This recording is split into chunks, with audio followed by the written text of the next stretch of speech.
मेरे प्यारे बच्चों, देखो आज मैं आप लोगों को पढ़ा रहे हैं तो shehnai of Bismillah Khan, class 9, subject English.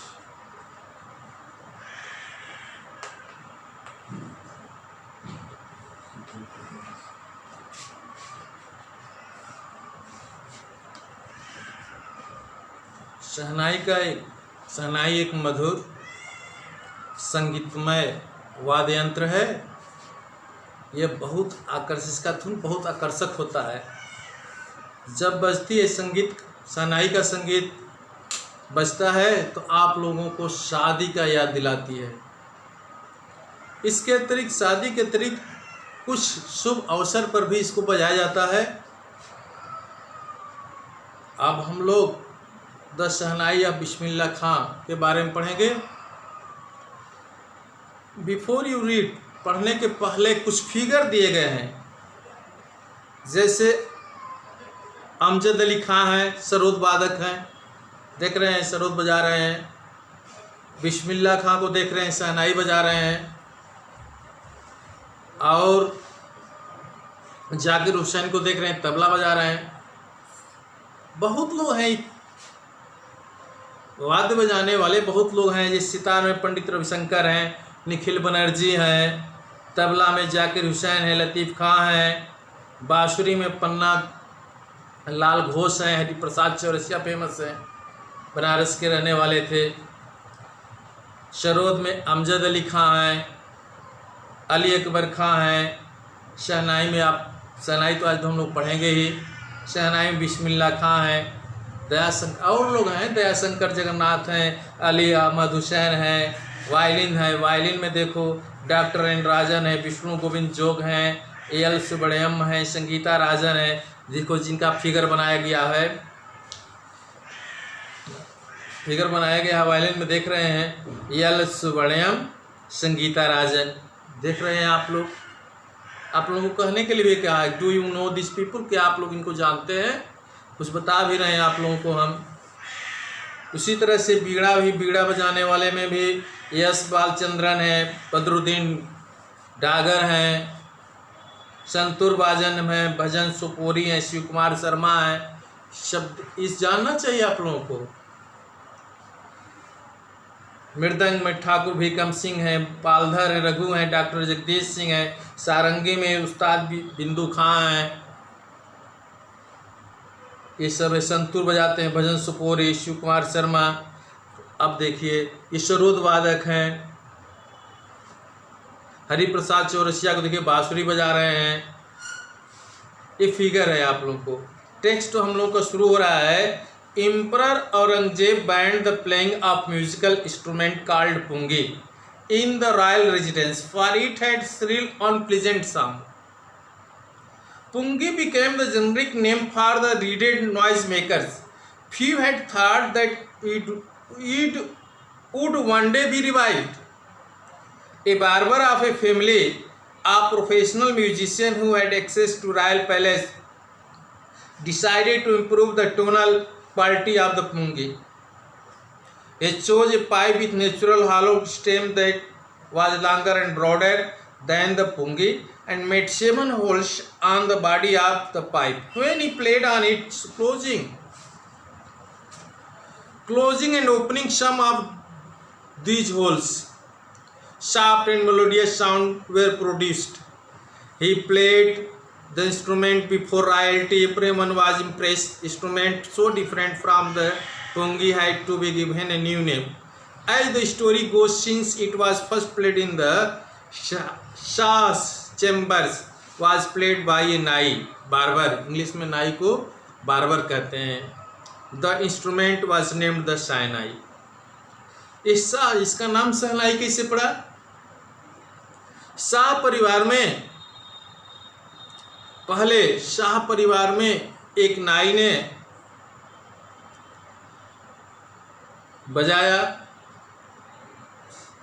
और दोनों के नाम को जोड़ करके शाह बहुत इम्प्रेस्ड हो गए, शाह बहुत प्रभावित हुए तो दोनों के नाम को जोड़ करके शाह के चैम्बर में ये बजाया गया था और नाई बजाया था, इसलिए दोनों को मिला करके शहनाई हो गई, इसीलिए इसका नाम पड़ा शहनाई।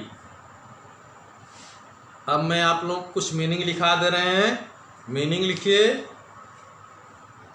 बैंड,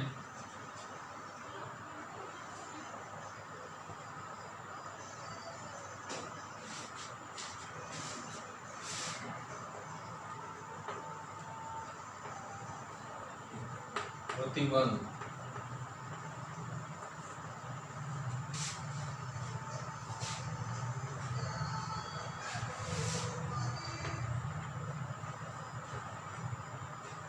प्रतिबंध लगा देना, प्रतिबंध लगाना, लगाया। इसका सेम मीनिंग हो जाएगा फॉरवर्ड, मना कर दिया, रोक लगा दिया। बैंड में रोक लगा, बैंड में रोक लगाना, बैंड में रोक लगा दिया गया।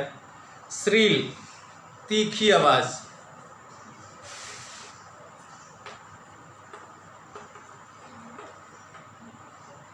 श्रील तीखी आवाज।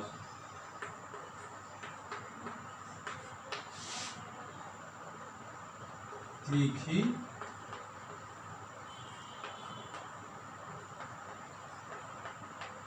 कर्कश आवाज।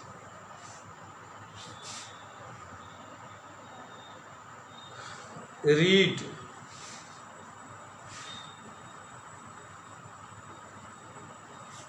रीड माने होता है नरकट, नरकट।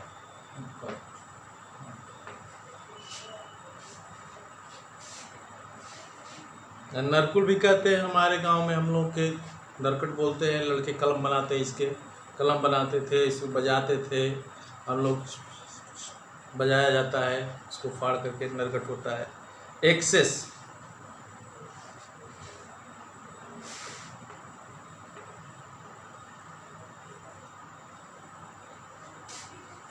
एक्सेस माने पहुंच,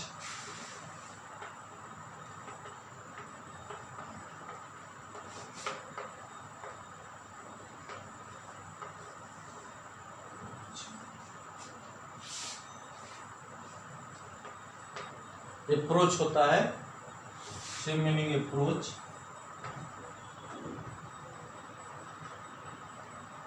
अप्रोच माने पहुंच। टोनल, टोनल माने स्वर संबंधी, tonal.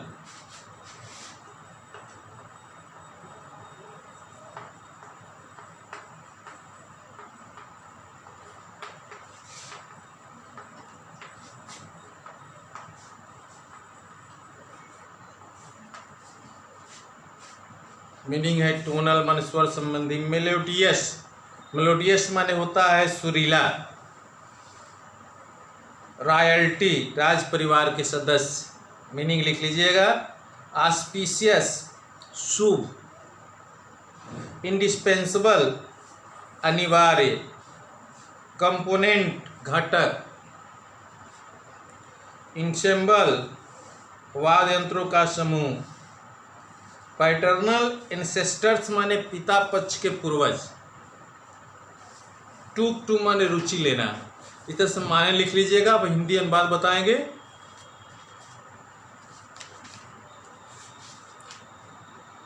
Emperor Aurangzeb banned the playing of musical instrument called pungi in the royal residence. Emperor सम्राट औरंगजेब ने राज निवास में पुंगी नामक वाद्य यंत्र बजाना प्रतिबंधित कर दिया। पहली लाइन क्लियर हुआ। सम्राट औरंगजेब ने राज निवास में पुंगी नामक वाद्य यंत्र बजाना प्रतिबंध कर दिया।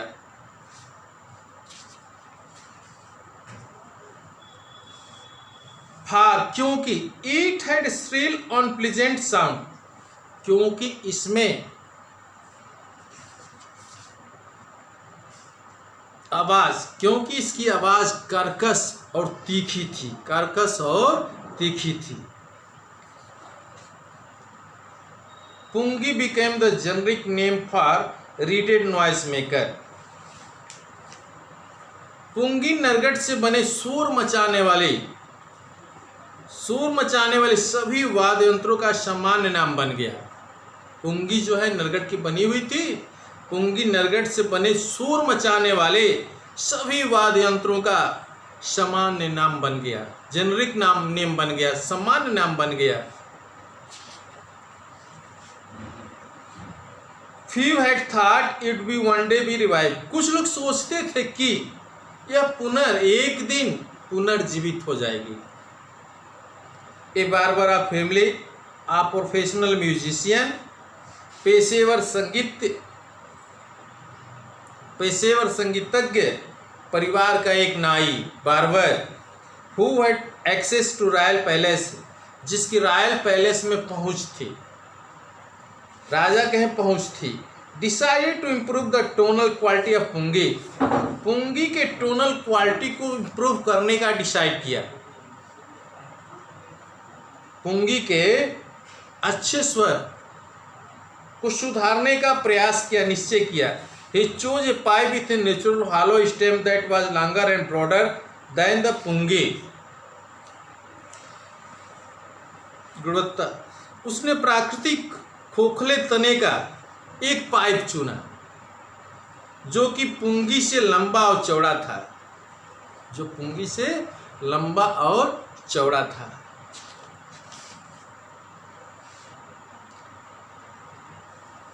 Made 7 holes on the body of the pipe, और पाइप के बॉडी में 7 होल्स किया।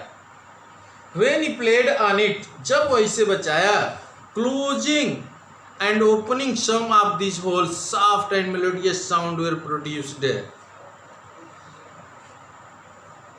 जब उनमें से कुछ छेदों को बंद करके तथा खोल करके इससे बजाया तो कोमल और मधुर ध्वनियाँ उत्पन्न हुई। He played the instrument before royalty and everyone was impressed। उसने राज परिवार के सदस्यों के सामने वाद्य यंत्र को बजाया। Everyone was impressed। इससे हर कोई प्रभावित हुआ, हर व्यक्ति प्रभावित हुआ। The instrument so different from the pungi had to be given a new name। पुंगी से एकदम भिन्न इस वाद्य यंत्र को एक नाम देना था, एक नया नाम देना था। न्यू नेम, एक नया नाम देना था। पुंगी से एकदम भिन्न इस वाद्य यंत्र को एक नया नाम देना था।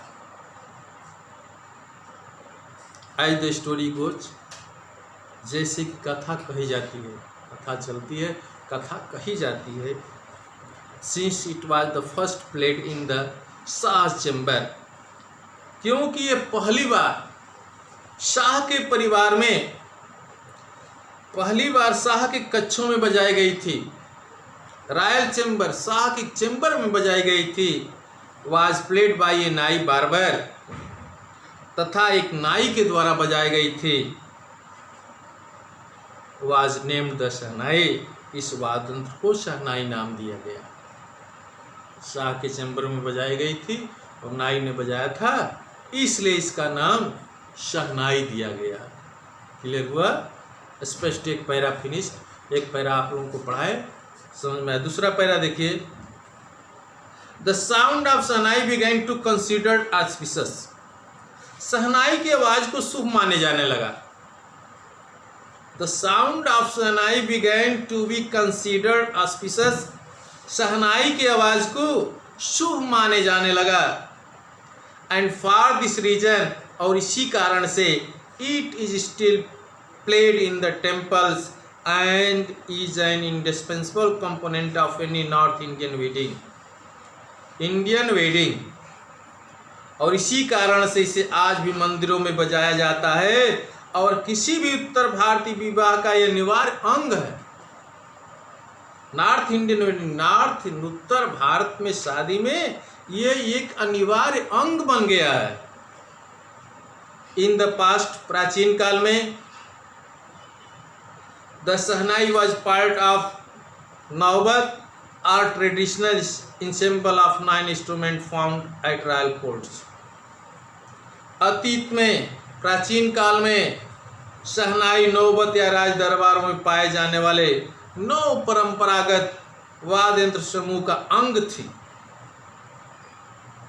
Till recently it was used only temples and wedding. हाल ही तक इसका प्रयोग केवल मंदिरों और विवाहों में होता था। Till recently it was used only temples and weddings. हाल ही में it was used in only temples and weddings. मंदिरों तथा शादी में इसका प्रयोग किया जाता था। The credit for bringing this instrument on to classical stage goes to Ustad Bismillah खां।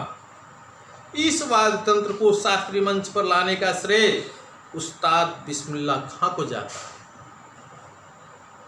तीसरा पैरा बालक, as a 5-year-old Bismillah Khan played gilli danda near a pond in the ancient state of Dumraon in Bihar. 5 वर्ष की अवस्था में, एज 5-year-old 5 वर्ष की अवस्था में बिस्मिल्लाह खां बिहार में डुमराव के प्राचीन इलाके में तालाब के पास गिल्ली डंडा खेला करते थे। गिल्ली लिखा है, गिल्ली डंडा खेला करते थे। 5 वर्ष की अवस्था में बिस्मिल्लाह खां बिहार में डुमराव के प्राचीन इलाके में तालाब के पास गिल्ली डंडा खेला करते थे। He would regularly go to the nearby Bihariji temple to sing the Bhojpuri Chaita, at the end of which he would earn a big laddu weighing 1.25 kg, a prize given by the local Maharaj. He would regularly, वह नियमित रूप से निकट के बिहारी जी के मंदिर में भोजपुरी चैता गाने के लिए जाया करते थे। भोजपुरी चैता गाने के लिए जाया करते थे। At the end of which, और इसके अंत में ही would earn a big laddu weighing 1.25 kg, जो उन्हें दिन की समाप्ति पर उन्हें 1.25 किलो का एक बड़ा लड्डू मिलता था। इनाम में उनको 1.25 किलो का लड्डू मिलता था। A prize given by the local Maharaj, और वहाँ के स्थानीय महाराज के द्वारा पुरस्कार के रूप में 1.25 किलो का लड्डू, एक बड़ा लड्डू मिलता था। This happened 18 years ago, and the little boy has traveled far to earn the highest civilian award in India, the Bharat Ratna. यह 80 वर्ष पुरानी बात है। 80 वर्ष, दिस हैपेंड 18 years ago, 80 वर्ष पहले यह छोटा बालक भारत का सर्वोच्च नागरिक भारत रत्न प्राप्त करने के लिए दूर दूर की यात्रा कर चुका है। चौथा पैरा बात। मेरे प्यारे बच्चों, आज मैं इतना 3 पैरा आप लोगों को पढ़ाया।